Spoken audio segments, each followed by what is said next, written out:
Experiment number 7, keychain accessory. Tools needed from kit.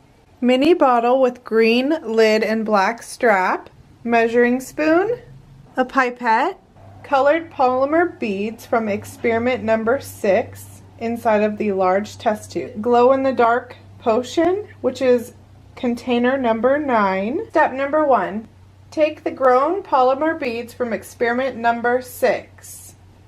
Step 2. Add them to the mini bottle with the green strap, but not too full.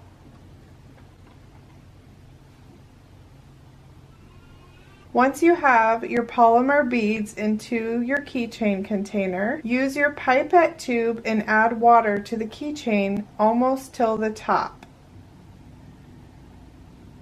Step number 4. For a real cool keychain, add 1 to 2 squeezes of glow-in-the-dark powder and close the lid. Let your mini bottle with the polymer and glow-in-the-dark powder sit in the light for a few minutes. Step 8. Go into a dark room and observe.